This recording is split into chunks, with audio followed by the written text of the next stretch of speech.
That boy of ours is everything I expected. So clever, kind. You sure he's yours? A kid. Kind. You sure he's yours? A kid. Y'all read the title. Odin is the real father of Atreus. Now, there's two things y'all need to understand in order to understand this theory. So, the first thing is that Odin would want a son like Atreus because we know Odin wants knowledge. And it just so happens that the key to so many pieces of knowledge is Atreus. And on top of that, I do think that the reason why they both desire knowledge, they both want to answer their own questions, is because they have similar god powers. And the reason why they have similar god powers is because they are related, man. But anyways, the second thing I wanted to say is, to break down my theory further, I believe that Kratos' wife Faye was married to Odin at one point in time, right?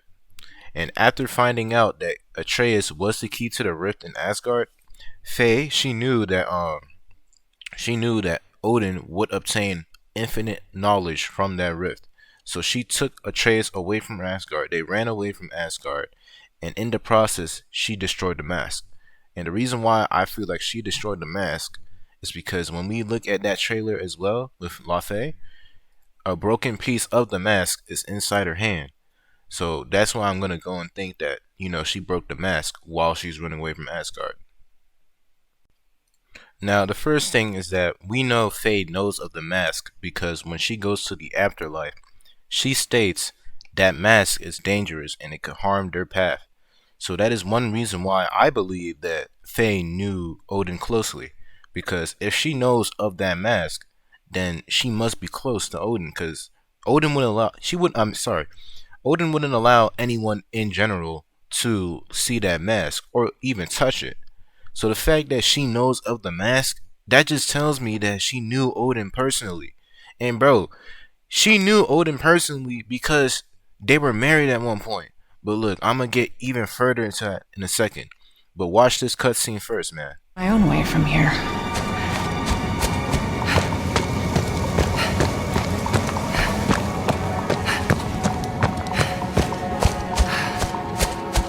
That mask. No, it can't be. It's not possible.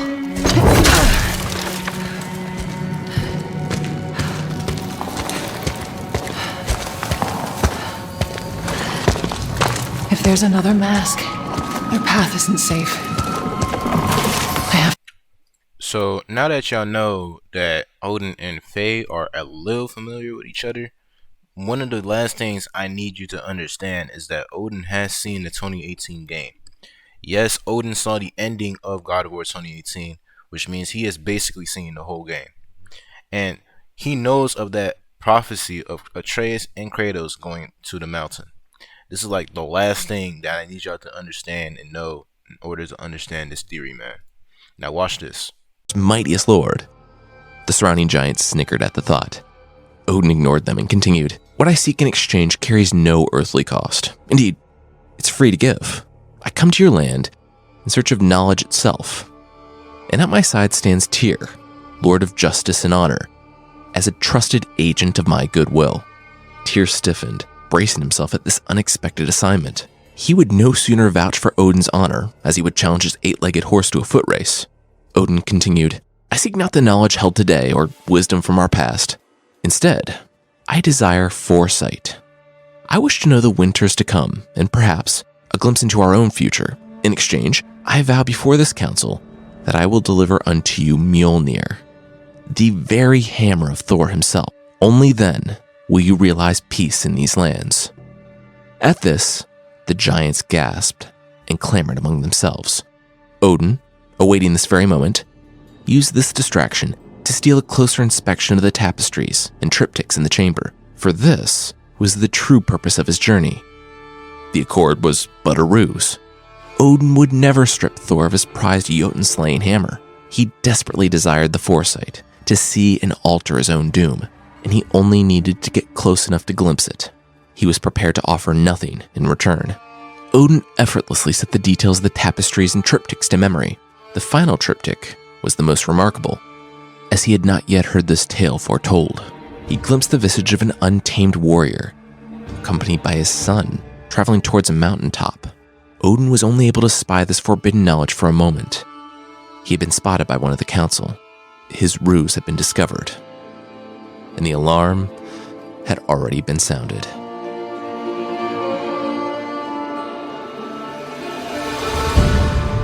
Tyr's eyes snapped open. The recollection of his beloved temple and the tale of their journey here seemed like a distant dream. And he looked up now to the face of the giant whose grasp he would not escape. Tyr, hear us now. We know your heart by deed and bond of fellowship, so we spare your life now, on one condition, that you will travel back across your rainbow bridge and return to your temple. There, you will forever seal this passageway to Jotunheim from all the realms. You will sunder the connection to these lands, most of all from Odin, who, forever after, is our sworn enemy. Our race will be recalled from Midgard to live here, sequestered in sacred peace and solitude, until the breaking of the earth. The giant glanced toward the triptychs Odin had spied. Odin came here to seek not knowledge, but a means to end our kind in a foolish bid to outlive his fate. His story is foretold. It will come to pass, as will yours. The giant placed Tyr roughly back on his feet. I stand ashamed of these acts, my brothers. Tyr spoke. I once stood shoulder to shoulder with Jotun in the building of our great shared temple, with a solemn intent to build a bridge, rather than more walls. Yet your request I must respect, and will see to it in haste. My parting wish is to not see your folk pass into legend, but if they do, it will be with honor. And with that, Tyr departed toward the portal in the mountainside, a faint hope lingering in his heart that this would not be the last he'd see of Jotunkind. And high overhead, in the mountain peaks, a silver hawk descended through the treetops and touched upon the ground, returning to his Aesir form.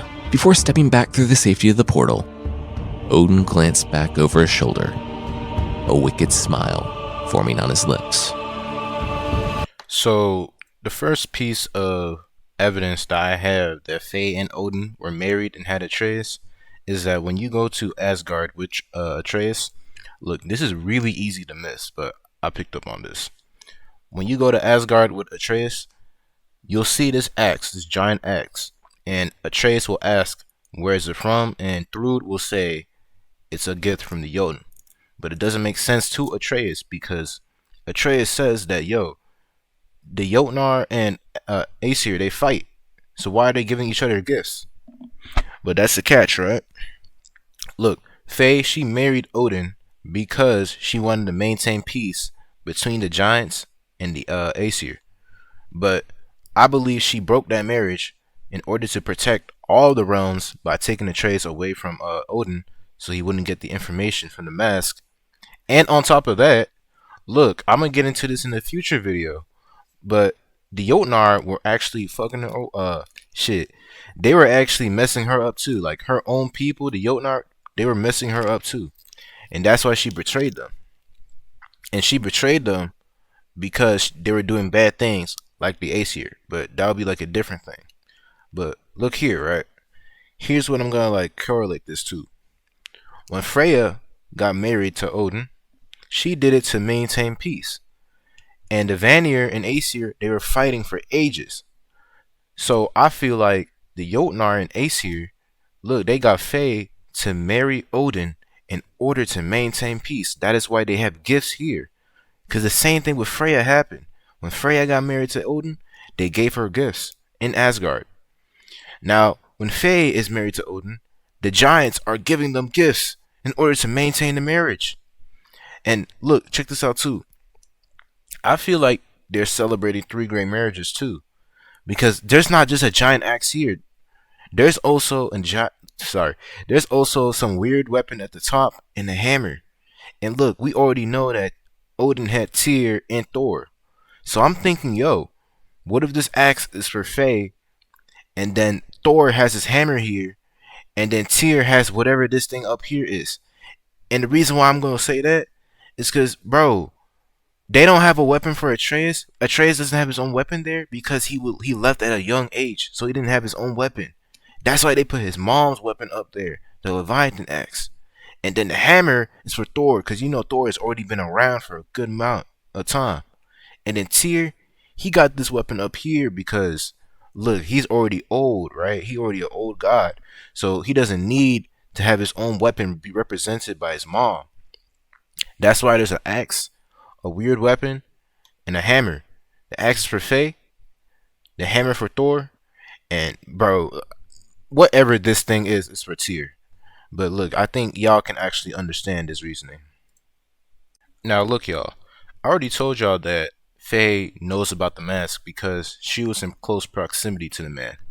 And now that we see these gifts, bro, it's only becoming more obvious that Faye knew Odin in a personal type of way because they were married. But look, there is one other thing from this cutscene that I even picked up on myself while I was recording, and I had to come back and tell y'all.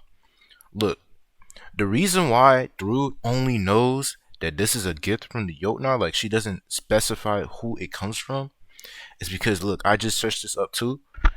Thrud is around the same age as Atreus, right? So if she were to at least see that marriage, it would have been so long ago that she wouldn't have remembered. So she can't trace back who the axe belongs to because, dude, she was too young to remember. And that's why she can't say to Atreus that the axe belonged to a great warrior called Faye. But look, Magni and Modi, they know. They knew of this marriage. They knew of Faye. They knew about her history. And look, I'm gonna get into that like later in the video, because I got it like in a different part since I had to come back and record this.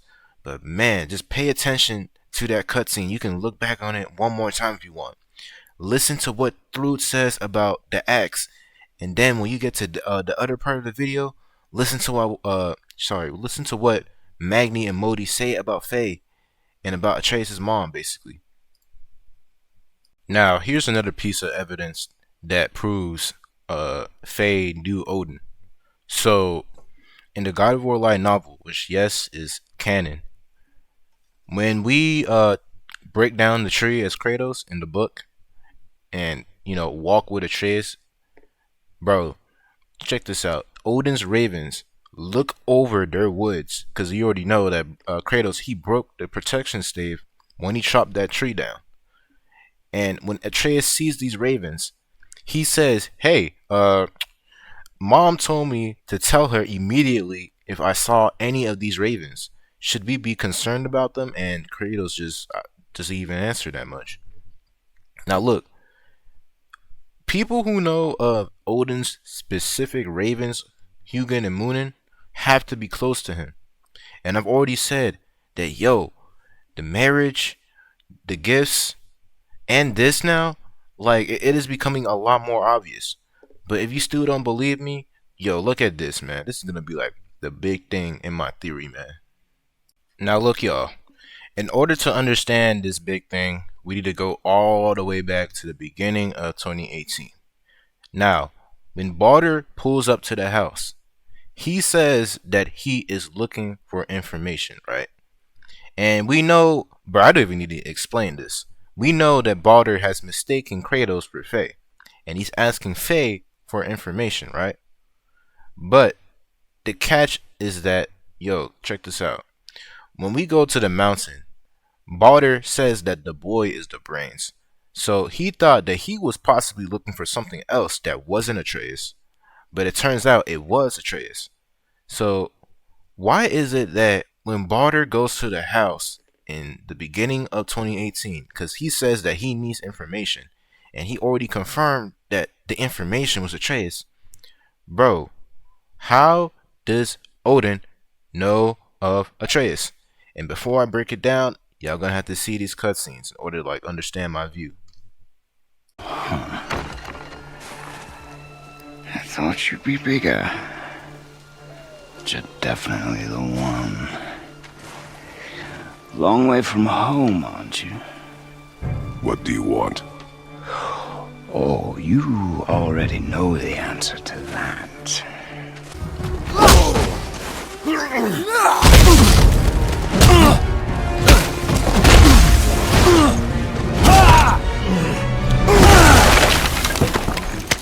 me what I want. Pain stops real simple. Why are there two beds in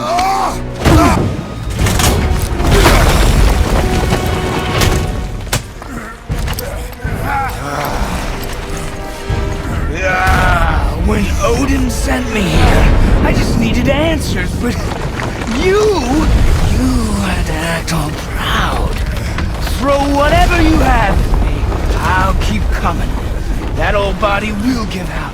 But before I end this, I want you to know one thing.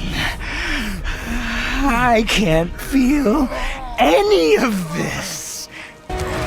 All this time, I thought I needed you. But you're just meat. Turns out, the boy is the brains.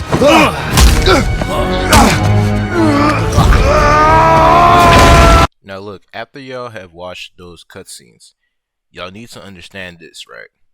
So Baldur went to the house in 2018, the first time he came. He did not know what he wanted. And look, I know he doesn't know what he wanted because Baldur says this.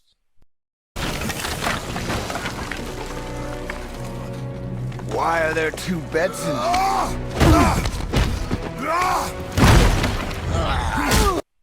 Now Baldur, when he originally came, he didn't actually know what he wanted from Faye. Odin just told him to go and get the information, which is how I know Odin and Faye knew each other personally. Look, y'all need to understand this, right? When we went to the mountaintop, Baldur confirmed that the boy is the brains, right? I already said this. So if Odin is looking for Atreus when Baldur is sent to the house originally, how does Odin know of Atreus? And on top of that, Odin knows Faye personally. If Baldur is saying that, yo, I'm looking for information, he didn't even say I'm looking for Atreus. And that's why I already said, when he saw the two beds down there, he said, why are there two beds down there? Because guess what? Baldur does not actually know what he's going for. Baldur does not actually know what he's trying to get here. He doesn't actually know what he's supposed to retrieve. All he knows is that Odin told him that, yo, there is something in there that I need. Just tell her where is it at and come back to me with him. That's why Baldur questions, why are there two beds down there? He doesn't know what's actually there, and that is supposed to hint to us, the player, that, yo, Faye and Odin, they knew each other. And they knew each other because if Odin is just able to say something like this, that means they had some sort of agreement, some sort of deal that went down, or some sort of like disagreement that happened. And now Odin is telling Baldur to get this information that Faye, as I said, should already know. And the reason why Faye should already know is because Odin is the real father of Atreus, and now he is trying to get him back. And look, here's another thing too, right? If Odin was married to Faye, this makes sense with why he sent Baldur. You see, y'all need to understand this too. If someone is married to another person, they're going to know their abilities. They're going to know their offensive spells, their defensive spells, spells to make a protection stave, spells to make a protection stave. Like Odin knew Faye was hidden because he probably knew that Faye can make a protection stave and other things like that. So if Faye was married to Odin, Faye would know how to attack Odin, just like Odin would know how to attack Faye. But here's the catch, right? Odin sends Baldur to go and attack Faye because Baldur is a man who cannot die in any shape or form. You see, you need to understand, since I already said that Faye was married to Odin, it makes sense why Odin would actually be a little scared to actually go to the house himself. And instead of risking his life being attacked by Faye, because we already saw how Faye fights. She fights like crazy. She fights violently. He knows that he's not going to actually have a good chance at winning if Faye just like randomly attacks, man. So Odin, he sends Baldur to the house a man who cannot die to get his information. So that way, if Faye does attack, that way if Faye does try to like show some aggression, bro, he's gonna be able to shut that down quick. Cause no matter what Faye does, Faye will end up losing. Because if Baldur can't die, Faye cannot protect Atreus, and Baldur is able to take Atreus back to Asgard, just like Odin wants, man. Look, y'all just need to listen to these things. Y'all need to remember these things, man. Now, look, I was gonna go to the last thing I wanted to say, but I found this out about the Magni and Modi fight, and I was like, yeah, this definitely needs to come in too. So boom, right? When we come to this Magni and Modi fight, the first thing that caught my attention is that Magni says this, looking straight at Atreus, y'all. Hurry, brother. We may get a piece of the chisel and be gone before they even notice. Uh-oh. Boy. Surrender. Now look, y'all. I understand that some people might think it's something different, and I heard some people say that this is an example of Atreus time traveling, which I don't believe. I personally think, look, Magni said you and looked straight at Atreus because, look, Magni remembers Atreus. Because, see, check this out. Thrud is actually the younger daughter of Thor, right? And I already said way back in the beginning when I came back, Thrud does not remember the marriage between Faye and Odin because she was too young to remember it. But you see Magni being the older brother, look, he remembers it. And he can recall that even though this child looks way different, he can still obviously tell that that baby he saw 10 years ago is the Atreus he sees here. The Loki he saw 10 years ago is the same Loki he's seeing here. He's seeing here. That is why he says you like that. Because he recognizes him, bro. And look, if y'all still don't believe me, listen to what they say in the fight itself, too. Uh-oh. Boy. Mother ugly or something. She cut up your face and you look like her. Don't talk about my mother! Don't talk about my mommy. Don't listen to him, lad. He's trying to rile you up. Idiots! Gonna drag your carcass to us. It's up, assholes.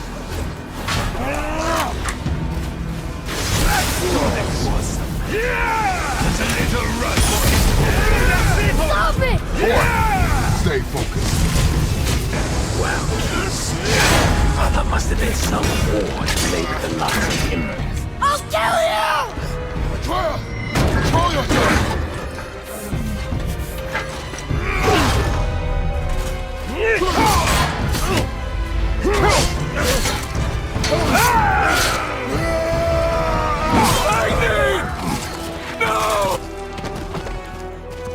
Now look, y'all.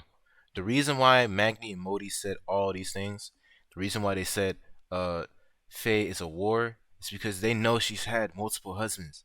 And the reason why they know that she has multiple husbands is because they remember the marriage and how it resulted in Atreus. That is the reason why they call her a war, man. Like, look, they do not say these things for no reason. Nothing in the game is here for no reason.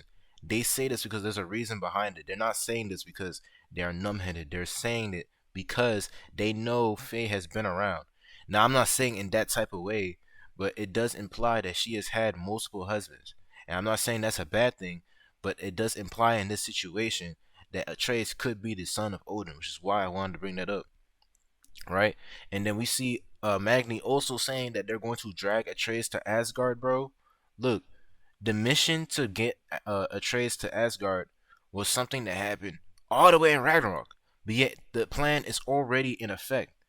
Bro, Atreus, look, as I already said before, Odin knows that Atreus can translate the mask. That's why he wants him in Asgard. And the reason why Odin knows he can translate the mask is because he's been with him as a kid. Odin has raised Atreus for a small amount of time, And during that time, he found out that Atreus could translate the mask, bro. That is why even at Atreus' young age, even though Atreus said himself that he never left the wildwoods, for some reason, Odin knows that Atreus can translate the mask. Look, he knows he can translate the mask because, as I already said, he has raised him. The mask is attracted to Atreus, man. The mask carries Atreus' will, bro. Look, I'm gonna answer this in a different theory, but look, let me just say this right now. I'm gonna just say this. When Atreus does pursue his goal, when Atreus does what he deems is right, look, the mask glows because Atreus is pursuing his goal. And I bet Odin was raising Atreus and he saw that. He saw that whenever baby Atreus was probably falling, like he was probably playing with Legos, like I don't know, the mask would glow. And look here, man. Look, see, when Atreus is looking for a mask piece, as we see here with Thor, look, the mask is glowing. Because, look, the mask is attracted to Atreus' goal. When Atreus is following his destiny, when Atreus is following his goal, bro, the mask will glow to signal that. And Odin, he has noticed this, and that is the reason why he wants Atreus back, y'all. Y'all just gotta pay attention to this stuff, man. Now, if y'all still don't believe that Faye was married to Odin, dog, just listen to what Brock says here, man. Y'all gonna be just, man, y'all just gonna be surprised, bro. There's something to behold. The axe? Well, that particular process was a whole nother cluster hump. Maybe sometime I'll spin you that tale. Faye's the only one who ever got my highbrow sense of humor. Damn fine woman she was. Apart from her taste in men, of course. Brock, when you knew Faye, was she... Let me stop you right there, killer. Brock ain't one to go breaking no confidences. Not even when it comes to the dearly departed. You don't hear me spreading your business all over town, do you? Smiths don't blab. It's just how it's gotta be. Now look, Brock says that he can't tell Kratos because Kratos is not involved with that bad taste in men. And because Kratos is not involved with that bad taste in men, Brock just confirmed indirectly that Faye had a previous husband, y'all. And look, check this out too. I feel like when he says, I'm not one to break confidences, look, take this how you want. But that is like a slight hint that they're speaking about Odin. Because, look, when that interaction happened, right afterwards, you meet Odin, right? And Odin is going to interrogate Kratos, just like I showed in like the beginning of the video, and start like talking bad about him. So when Brock says he doesn't want to break no confidences, it's also a hint that the real father of Atreus is Odin. And of course, like that is just going to shatter Kratos' confidence in a way. Because how do you mean this dude Odin got with my, oh my god. Look, just take that how you want, y'all. But look, Brock, he definitely just confirmed that Faye had a previous husband. So that's like half of my theory down. Just like that, y'all. Now y'all gotta understand that Faye keeping this information away from Atreus is meant to keep him safe, which is why Atreus says this.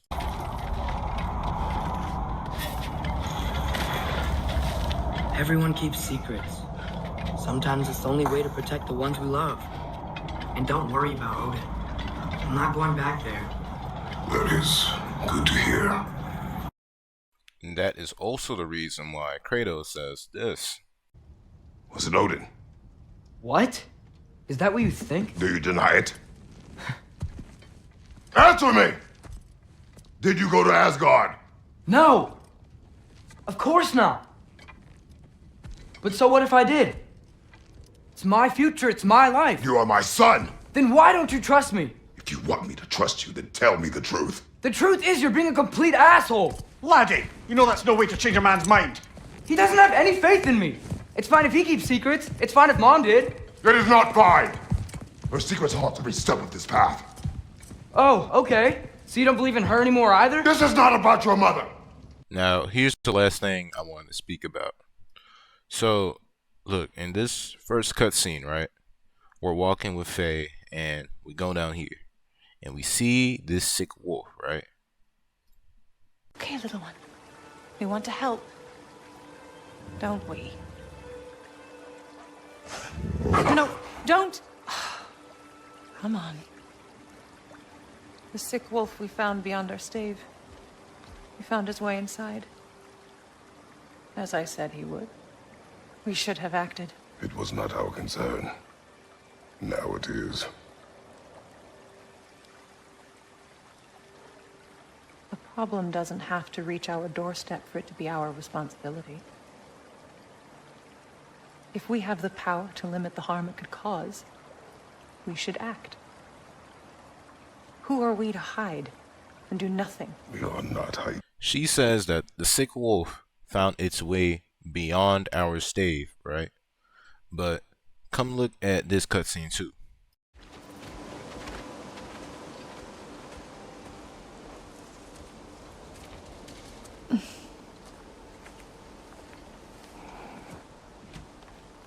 You prepare for a distant future. There is much time ahead of us. I wish to better a future that will exist without me, whenever that day comes. For you and for our son. So I claimed earlier that this sick wolf is Loki, but there are two things that don't make sense. The first thing is that in the second cutscene, we clearly see Kratos and Faye making the protection stave. So why is the sick wolf who is Loki outside of the protection stave? And on top of that, why is it that Loki has somehow gotten into the protection stave, like he has gone beyond their protection stave? But look, I got a few reasons for each of these. So there's like 4 to 5 reasons why I know this is Loki right here. But to start off, the first reason why I know this is Loki is because when we're crossing this path as Kratos and we see this dead bear, it actually mirrors the dead deer that we see over here. And the reason why it mirrors is because they want us to know that this dead deer was killed by the sick wolf, who is Loki. And that is why in the dead bear situation too, we had Loki kill the dead bear out of fear. And the same thing is happening in that dream where the sick wolf has killed the deer. So that's one reason why I know that that sick wolf is Loki. Now the second reason why I know that this is Loki is because Faye literally calls it a sick wolf. Look, when we look around the area where the sick wolf has hunted, look, how does a sick wolf hunt down animals? Like, this cannot be no ordinary sick wolf in order to be able to hunt while being sick. But that's the thing. See, I know that this is Loki because it can only be a god who is able to turn into an animal and still be able to hunt other animals while being sick. And look, she calls it the sick wolf because she knows that it is Loki who has arrived into their stave because she has allowed Loki to get into it.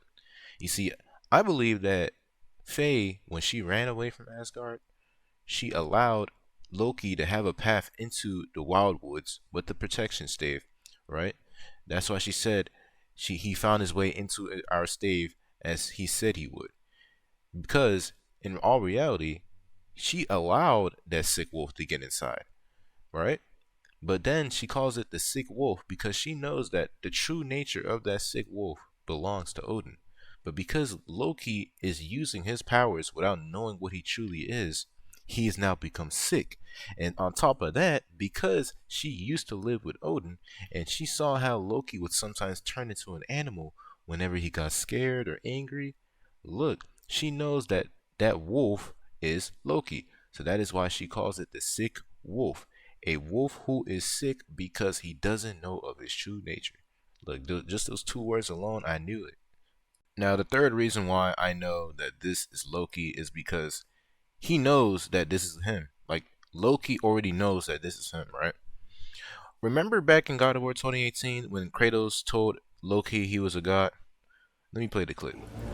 But the truth is, I was born a god, and so were you.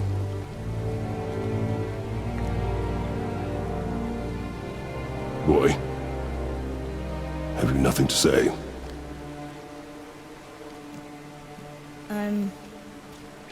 Can I turn into an animal? Can you turn into an animal? No. No, I do not think so.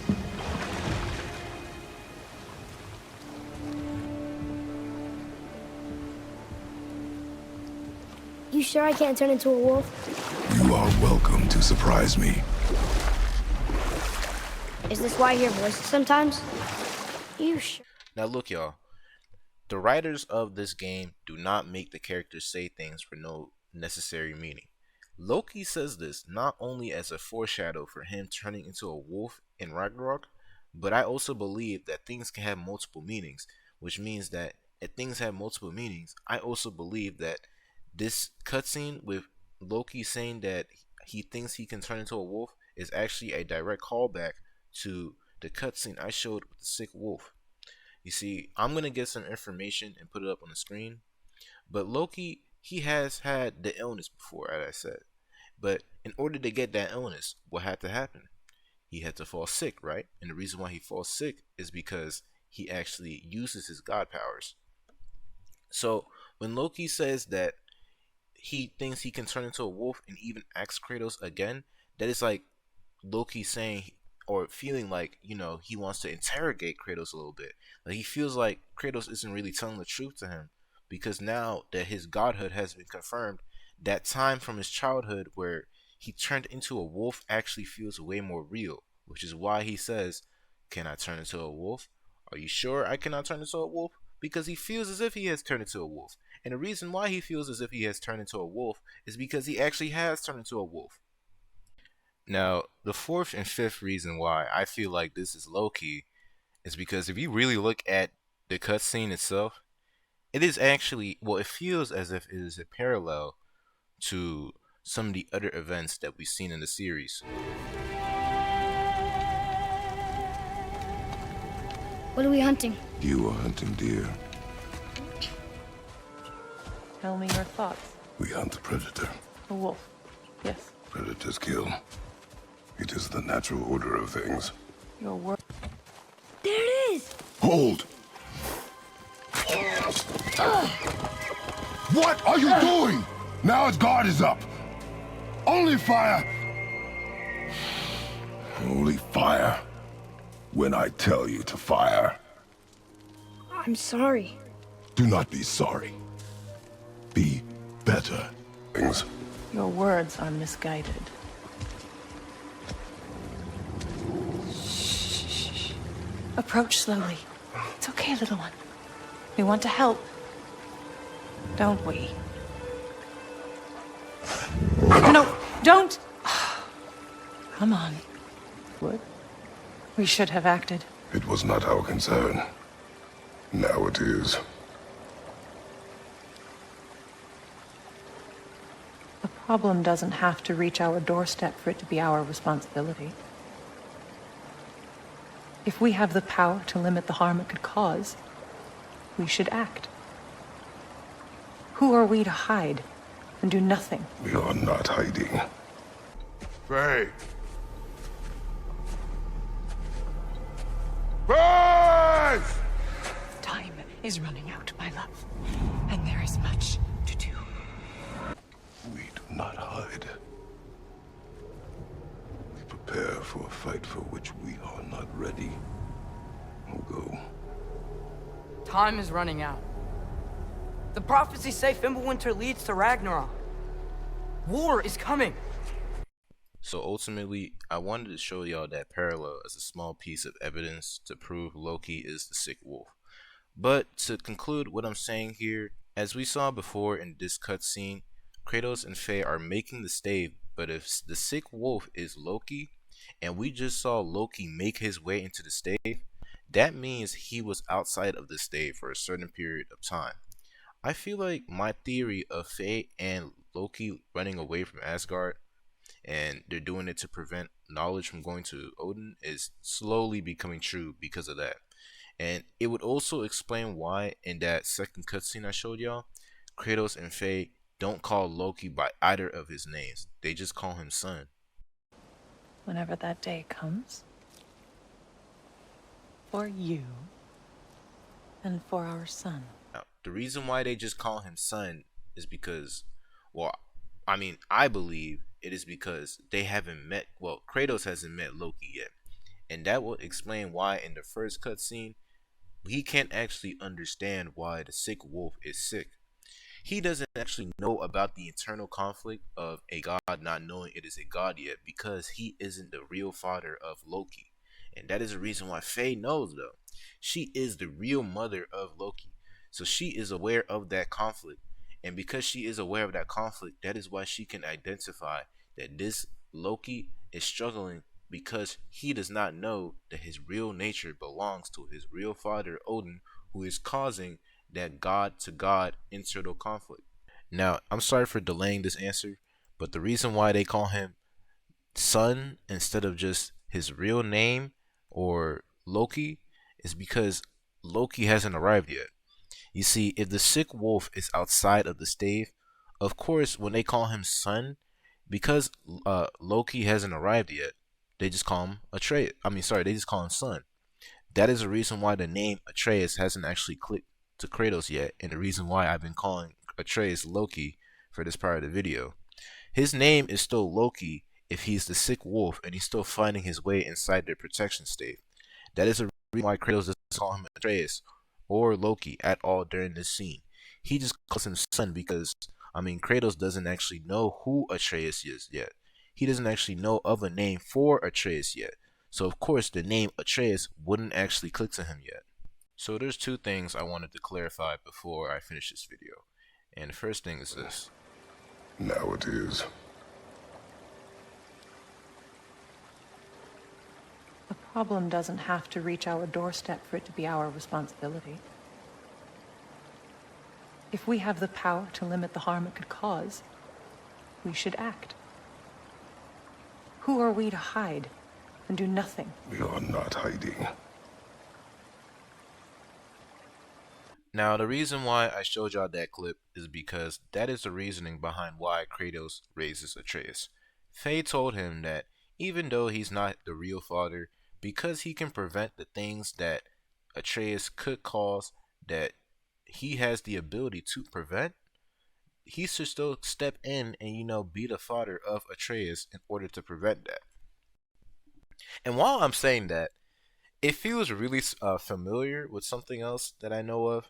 If y'all ever played The Last of Us, if you know the relation, oh my goodness, if you guys know the relationship between Joel and Ellie, you know that they're not related, but Joel is doing what he can to be better. So while I was recording this, right at this moment, I was thinking of that, and I was like, man, Kratos being the stepfather of Atreus actually makes sense in a way, because he doesn't actually need to make his own child in order to feel better. He can just take up the role of being the father of an adopted child, and then he can be better by preventing him preventing him from doing bad things. So I see it as that type of way too. And if you look at it that way, it actually makes it a lot better that Kratos is the stepfather, because now he's actually willingly volunteering in order to be a better person, in that type of way. And the second thing is, for now with this theory, I'm not sure if Kratos knows that the real father is Odin. I think for now he just knows that he isn't the real father, but it was never clarified to him if Odin was the real father. Because even if you take it my way of the theory, it would actually make a lot more sense for Kratos to actually prevent the events of Ragnarok completely if he knew the real father of Loki was Odin. So that is how I'm just going to view it for now. Kratos doesn't actually know that the real father is Odin, but he just knows that he isn't the real father.